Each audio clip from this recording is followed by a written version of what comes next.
Welcome to Telugu popular TV. ఇప్పుడు మనతోటి RLD Telangana అధ్యక్షులు కపిల్ భాయ్ దిలీప్ కుమార్ గారు ఉన్నారు. నమస్కారం. దిలీప్ కుమార్ గారు, ఇప్పుడు ఈటల రాజేందర్ వర్సెస్ బండి సంజయ్, ఈ వివాదం చాలా ఎప్పటి నుంచో ఉంది. ఆయన అధ్యక్షుడు తొలగింపు దగ్గర నుంచి అది కొనసాగుతుంది. తర్వాత పార్లమెంట్ ఎన్నికల్లో కూడా ప్రచారానికి కూడా ఈటల రాజేందర్ వెళ్ళలేదు. అయితే ఇప్పుడు లేటెస్ట్గా కోల్డ్ వార్, ఇది క్లైమాక్స్కి ఎలా చేరుకునే అవకాశం ఉంది? క్లైమాక్స్ ఎలా ఉంటుంది? ఇదైతే బీజేపీకి పెద్ద దెబ్బ. ఎందుకంటే అసలే మనం అంటే ఈ మధ్యకాలంలో బీఆర్ఎస్ దెబ్బతిని ఎమ్మెల్యేలు 39 నుంచి పార్లమెంట్కి వచ్చే వరకు 0 అయ్యారు. అప్పుడు ఒక రూమర్ ఏంటంటే బీఆర్ఎస్కున్న ఓటు బ్యాంక్ని వాళ్ళు టాసిక్ సపోర్ట్ ఇచ్చుకుంటూ దాన్ని ట్రాన్స్ఫర్ చేశారు బీజేపీకి అన్నారు. చేసి ఉండొచ్చు, ఎందుకంటే 4-8 మంది ఎమ్మెల్యేలతో మీరు 8 మంది ఎంపీలు గెలవరు. ఈ సపోర్ట్ ఇట్లాంటిది కొంత కాస్త రాకపోతే అప్పుడు అది బీజేపీ వైపుగా బీఆర్ఎస్ మొగ్గినట్టుగా అనిపించింది, కొత్త పరిణామం లాగా. తర్వాత గ్రాడ్యుయేట్ ఎలక్షన్స్లో బీఆర్ఎస్ విధిరాయింది, అట్లా కూడా బీజేపీ సపోర్ట్ చేశారు. అంటే ఒక రకంగా చూస్తే బీజేపీ వైపే క్రమక్రమంగా బీఆర్ఎస్ కాడర్ కొంత టాసిట్ సపోర్ట్ ఇస్తున్నారు అనేటువంటిది వచ్చింది. అంటే దానివల్ల ఉన్నటువంటి వాతావరణంలో బీజేపీ కాస్త ఎడ్జ్ వచ్చింది. ఎందుకంటే ఇప్పుడు ట్రయాంగిల్లో కాంగ్రెస్ టోటల్గా పడుకుంది. ఇప్పుడు నిన్న మొన్న మళ్ళీ 2 హామీలు నెరవేర్చడంతో కొద్దిగా లేచింది. బీఆర్ఎస్ వచ్చిపోయింది. దాంట్లోంచి వచ్చే సపోర్ట్ వల్ల బీజేపీ నెంబర్ 1 స్థానంలో ఉంటుంది అనుకున్న టైంలో ఈ అగ్రనేతల మధ్య యుద్ధం అన్నది ఒక పెద్ద దెబ్బ దానికి. ఇది మీరు అన్నట్టు దానికి హిస్టారిక్ ఇది ఉంది, నేపథ్యం. ఆ నేపథ్యంలో బండి సంజయ్ చాలా పీక్లో ఉన్నప్పుడు అసలు మేము కూడా అందులో బీజేపీలో ఉన్నాం, బీజేపీ కొట్టేస్తుంది ఇక బీఆర్ఎస్ని అనుకునే టైం ఒకటి వచ్చింది. అప్పుడు దాదాపు వాళ్ళు అధికారంలోకి వచ్చేస్తారని ఊపు బండి సంజయ్ తీసుకొచ్చాడు, అది ఏమన్నా కానీ. ఆ ఊపు, ఆ దుందుడుకుగా పోతున్న వ్యవహార శైలి కానీ, ఆయన సీనియర్లను పట్టించుకోకపోవడం కానీ, అప్పుడు ఉండేది చర్చ ఉండేది. Senior most leaders like Perala Chandrasekhara Rao comment చేసి విత్డ్రా చేశాడు, ట్వీట్ చేశాడు, అది మళ్ళీ విత్డ్రా చేసుకున్నాడు పార్టీ వద్దంటే. చాలామంది సీనియర్లు ఆగ్రహానికి గురయ్యే సందర్భంలో వాళ్ళు పట్టించుకోలేనటువంటి ఒకటి ఆయన మీద అపవాదం ఉండేది. కొత్తగా అప్పుడు పార్టీలోకి వచ్చినటువంటి బయట వాళ్ళంతా ఒక వేవ్ లాగా వచ్చారు. అదే దానికి ఒక వేవ్ క్రియేట్ చేసింది బీజేపీ. ఈటల రాజేందర్ కావచ్చు, ఏనుగు రవీందర్ రెడ్డి కావచ్చు, తుల ఉమా కావచ్చు, ఎన్ఎం శ్రీనివాస్ రెడ్డి కావచ్చు, వివేక్ వెంకటస్వామి కావచ్చు, కోమటిరెడ్డి రాజగోపాల్ కావచ్చు, నేను కావచ్చు, ఇట్లాంటి వాళ్ళందరం కూడా అప్పుడు ఆ పార్టీకి వెళ్ళారు. వెళ్ళిన సందర్భంలో ఉన్నటువంటి ఊపులో వీళ్ళంతా ఏం చేశారంటే ఈయన మాకొద్దు, ఈయన మార్చకపోతే మన అధికారంలో రావాలని ఒకటి క్రియేట్ చేశారు. అప్పుడు ఈటల రాజేందరే తను అధ్యక్షుడు కావాలనేటువంటిది కూడా అంతా కూడా కొత్తగా వచ్చిన వాళ్ళు, అంత కొత్తోడు క్రియేట్ చేస్తారు. క్రియేట్ చేసి ఆయన పోవాలి, పోతేనే అధికారంలోకి వస్తున్నప్పుడు క్రియేట్ చేసి ట్రెమెండస్ ప్రెషర్ పెట్టారు. జనరల్గా బీజేపీ ఆ ప్రెషర్స్కి లోను కాదు. ఏ కారణం చేత వాళ్ళు యాక్సెప్ట్ చేసి ఆయన తీస్తారు.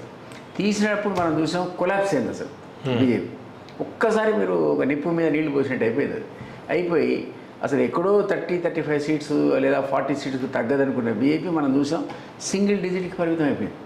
అప్పుడు తెర మీదకి వచ్చింది బీజేపీ బీఆర్ఎస్కి ఒక ఒప్పందం జరిగింది, అందుకే ఆయన తొలగించారనేది కొంత అది కూడా వచ్చింది. అది ఇంత ఉన్నప్పుడు డెఫినెట్గా బండి సంజయ్ కూడా హ్యూమన్ బీయింగే కదా, నా పదవి పోవడానికి వీళ్ళే కారణం అనుకుంటాడు కదా, ఆయనకా కోపం ఈయనంటే. సరే ఏదన్నా కానీ ఆ మాటల యుద్ధం స్టార్ట్ అయింది అప్పటి నుంచి. మీరు అన్నట్టు ఒకడు ప్రచారానికి కూడా పోకపోవటం, ఒకడు వచ్చినా నా ఓట్లు తగ్గించాడు అనడం, ఈ గొడవ క్రమక్రమంగా వస్తూ ఉంది, రగులుతూ ఉంది రావణ కాష్టంలాగా వాళ్ళిద్దరి మధ్య. బీజేపీలో ఉన్నారు కదా, అసలు ఏం జరిగింది అప్పుడు ఢిల్లీలో బండి సంజయ్ విషయంలో ఏం జరిగింది? అప్పుడు ఢిల్లీకి పోయి అధిష్టానాలు అందరూ ఒకళ్ళ తర్వాత కలిసిన మాట వాస్తవమే. అతన్ని మీరు కట్టడి తీసేయాలి, ఈటల రాజకీయ వేయాలనేటువంటి అడిగినటువంటి మాట కూడా వాస్తవమే. నాయకత్వం మార్పు ఇదంతా కూడా ఈటల ఆధ్వర్యంలో జరిగిందని ఒక ఊహ. మీరు కూడా ఉన్నారు కదా, పోయి ఈటలో పెట్టడం అనేది ఏం లేదు కానీ, బట్ అదంతా నాకు తెలుసు. ముందు కూడా చర్చ జరిగింది. పోయాను 1-2 సందర్భాలు ఈటల మీటింగ్ పోయాను. ఏమన్నా అప్పుడు ఇదే మా నాయకత్వం మారాలి, ఇప్పుడున్న ఈ టైప్ సరిపోదు, కేసీఆర్ నాడు కాలాంతకుడు కొట్టాలంటే వేరే స్టైల్లో ఒక అగ్రెసివ్ మోడ్లో పోవాలి మనంతా, ఈయన మనం చెప్తే వినడనేటువంటి మాట వచ్చింది. అప్పుడు వస్తే ఆ ప్రయత్నాలు జరిగినాయి. ఆ రోజు ఎవరెవరు ఉన్నారు మీటింగ్లో? ఇంతమంది వాళ్ళ పేర్లు చదివారు మీకు, అదే పేర్లు. ఇంకా కొంతమంది ఉన్నారు, ఐ డోంట్ రిమెంబర్, కానీ ఇది జరిగింది 100% జరిగింది. తర్వాత దాని ప్రభావం వల్ల పాపం జరిగి న్యూట్రల్గా ఉన్న కిషన్ రెడ్డి గారు పట్టుకొచ్చారు. ఆయన అగ్రెసివ్గా తీసిపోయి, అందుకే నన్ను ఒక్కసారి నిప్పుల మీద నీళ్ళు పోసి పడిపోయింది. ప్లస్ ఆయన ఎటువంటి వివాదం లేదు కదా, అందుకనే పెట్టారు. పెట్టి ఈ గందరగోళంలో పాపం ఈటలకేం రాలేదు. ఆయన తీసిపోయి ఎక్కడో నేషనల్ ఎగ్జిక్యూటివ్ మెంబర్ అని, ఏదో చేరికల కమిటీ చైర్మన్ అని ఇట్లాంటివి పెట్టి సాటిస్ఫై చేసే ప్రయత్నం చేశారు తప్ప బండికి తీసుకుపోయి ప్రమోషన్ ఇచ్చారు. ఆయనకు న్యాయం చేద్దాం అనుకున్నారేమో తెలియదు, మంత్రి అయ్యాడు ఆయన. సో అక్కడికి ఆ వివాదాన్ని వదిలేసి ఇద్దరు మామూలుగా ఉంటే పోయేది. ఎందుకంటే ఆ పార్టీలో మనకు తెలుసు. కాదు ఎన్నికల్లో కూడా, పార్లమెంట్ ఎన్నికల్లో కూడా ఒక సరైన సహాయ నిరాకరణ చేశాడు అనేది కూడా కొంత ప్రచారం జరిగింది. ప్రచారం ఉంది కదా, ఆయన ఓపెన్గా చెప్తున్నాడు కదా, బండి ఇచ్చిన స్టేట్మెంట్లో ఉంది అది. అసలు ఆయన నియోజకవర్గంలోనే నాకు తక్కువ మెజార్టీ ఇచ్చి ఓడగొట్టడానికి ప్రయత్నం చేశారన్నాడు కదా, మనం అనడం ఏంటి?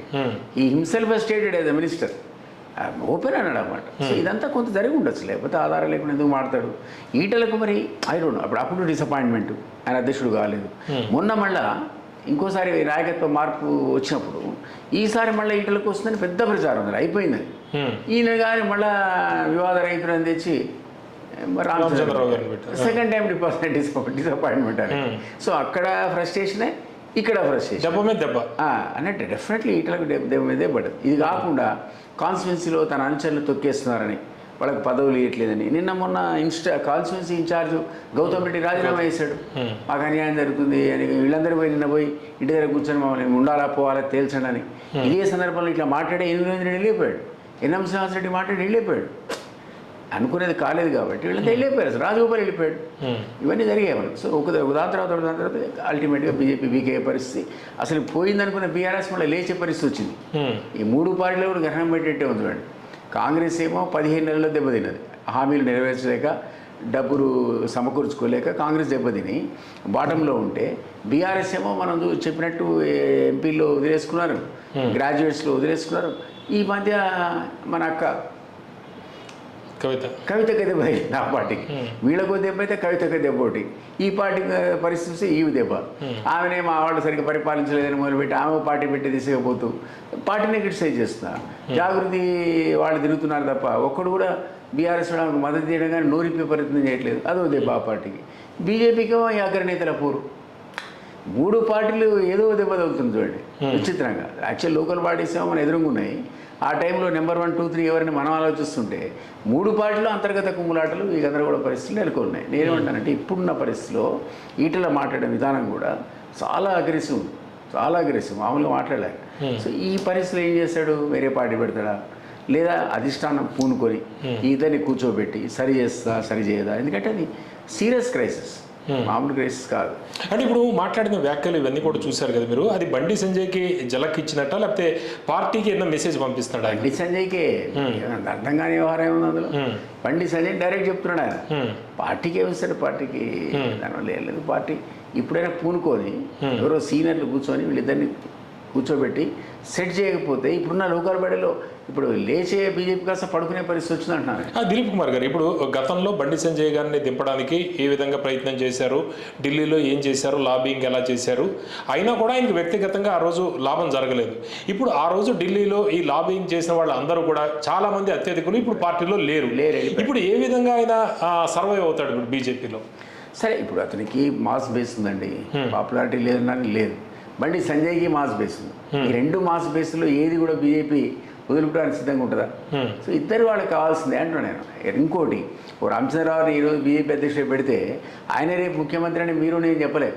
ఎందుకు చెప్పలేమంటే బీజేపీ ఆల్రెడీ ప్రకటించుకుంది మాకు కాబోయే ముఖ్యమంత్రి బీసీ లీడరే అని. సో ఇప్పటికి కూడా రాజేంద్రకి ఆ ఛాన్స్ ఉంది అంటున్నాను నేను. ఇప్పటికి కూడా రేపు పొద్దున కార్డ్స్ కనుక నువ్వు సరిగ్గా ఆడితే, అంటే ప్లే యువర్ కార్డ్స్ వెల్ అనే సామెతను కోట్ చేస్తున్నా. ప్లే యువర్ కార్డ్స్ వెల్ అంటారు కదా, ఆ రకంగా చేస్తే రేపు రాబోయే రోజుల్లో ఇక మా ముఖ్యమంత్రి బీసీ అని అనొచ్చు, ఈటల రాజేంద్ర అనొచ్చు. పేరు కూడా అనౌన్స్ చేసే అవకాశం ఉంటుందా? నేను అంటున్నా అతనికి ఉన్న ఛాన్స్ మిగిలిన వాళ్ళకి ఎక్కువ లేదు. బట్ టాప్ లెవెల్లో మీకు లక్ష్మణ్ ఉంటాడండి, బీసీ అగ్రనేత, నేను అనుకుంటున్నా. కాంట్రవర్షియల్ పర్సన్ కాదు, బీసీ అగ్రనేత కదా. సో అతనికి నెంబర్ 1, ఎందుకంటే సీనియర్ మోస్ట్ కాబట్టి ఇంతకుముందు రామచంద్ర రెడ్డి అయితే 4 కాంట్రవర్సీ, కిషన్ రెడ్డి అయితే 4 కాంట్రవర్సీ, లక్ష్మణ్ 4 కాంట్రవర్సీ అవుతాడు. అతనికి అవకాశం ఉంటుంది ఆప్షన్ 1 కింద. ఆప్షన్ 2లో ఈటల రాజేంద్రే. ఆ తర్వాతనే మీకు బండి సంజయ్ వస్తాడు, మన అరవింద్ వస్తాడు, అంతే కదా. సో ఈ అవకాశాన్ని ఎందుకు పోగొట్టుకుంటాడు అని అంటున్నాను. వేరే పార్టీలో కొత్త పార్టీ పెడితే అంత ఈజీ యాక్సెప్టెన్స్ రాదు కదా. సో ఆయన he has to play his cards well అంటున్నాను. అంటే అతనికి ఒక గ్రూప్ అనేది ఏం లేదు కదా ఇప్పుడు, అతనికి వెనకాల ఎవరు లేని పరిస్థితి. సీనియర్లు కావచ్చు, లేకపోతే ఆర్ఎస్ఎస్ బ్యాక్గ్రౌండ్ లేదు, సీనియర్లు బీజేపీలో సీనియర్లు ఎవరు, ఒంటరి అయిపోయాడు బీజేపీలో. ఆర్ఎస్ఎస్ బ్యాక్గ్రౌండ్ లేకపోవడమే నెగిటివ్ ఆయనకి. బట్ అయినా సరే ఆయన కాంప్రమైజ్ అయ్యి ఆయన చేరికల కమిటీ చైర్మన్ పెట్టుకున్నారు, జాతీయ స్థాయిలో ఎగ్జిక్యూటివ్ మెంబర్ చేశారు. They have given him sufficient అంటే వ్యూహాత్మకంగా చేశారు. వ్యూహాత్మకంగా చేశారు, గొడవ లేకుండా. రేపు రాబోయే రోజుల్లో ఇంకేం చేస్తారు?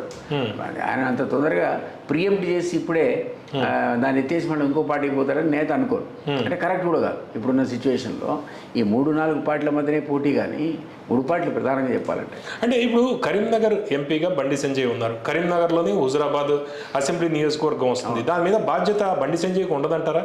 ఉంటుంది. ఆయన అన్నాడుగా స్టేట్మెంట్లో, నేను నాకు ఓటేసినా వేయకపోయినా ప్రతి విలేజ్ కూడా డబ్బులు ఇచ్చా, ఆ కాన్స్టిట్యున్సీ నాకు ఓటేసాడా లేదా చూడలేదు, నేను పార్టీకే ప్రాధాన్యత ఇచ్చా, వ్యక్తులకు నేను ఇవ్వలేదు, నా సొంతానికి నేను ఇవ్వలేదు, పార్టీ నాకు ప్రధానం, జెండా ప్రధానం అన్నాడు కదా అని కోట్ చేశాడు. మేబీ 30-40 విలేజెస్ ఎక్కడన్నా టెక్నికల్ కారణాల వల్ల డబ్బులు రాలేమో తెలియదు, కానీ అదర్వైజ్ నేను 15 లక్షల దాకా ప్రతి గ్రామ పంచాయతీకి నిధులు పట్టుకొచ్చాను అన్నాడు.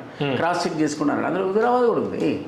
లేదు నేను అంటాను లేదు. మొత్తం ఆయన పార్లమెంట్ నియోజకవర్గంలో 5-10-40 అన్నాడు, ఏదో అన్నట్టు జ్ఞాపకం లేదు, కానీ టెక్నికల్ కారణాల వల్ల పోతే పోయి ఉండొచ్చు, కానీ బట్ ఎవ్రీథింగ్ నేను అందరినీ ఈక్వల్గా చూసా అన్నాడు. అంటూనే కొన్ని కామెంట్ చేశాడు. ఆ కామెంట్స్కి రియాక్షన్ నేను ఇచ్చాడు. ఇది సమస్య. సో ఇది సమస్య పోవాలంటే సీనియర్స్ ఎవరైనా పూనుకొని ఇదని కూర్చోబెట్టి మాట్లాడాలి. యాక్చువల్లీ నేను బండి సంజయ్కి చెప్పాను. యాక్చువల్లీ ఏంటంటే ఇటుపక్క నాకు అసంతృప్తి తెలుసు. ఆ మీటింగ్లో నన్ను పిలిచారు, నేను బయట నుంచి వచ్చాను కాబట్టి ఆ మీటింగ్లని బయట నుంచి వచ్చిన వాళ్ళ మీటింగ్లు 1-2 రాజగోపాల్ దగ్గర, 1-2 ఈటల దగ్గర అంటే జరిగాయి. సరే పిలిస్తే పోక తప్పదు కదా. విజయరామారావు ఉన్నాడు ఆ మీటింగ్లో, ఆయన బయట నుంచి వచ్చినాడు కదా.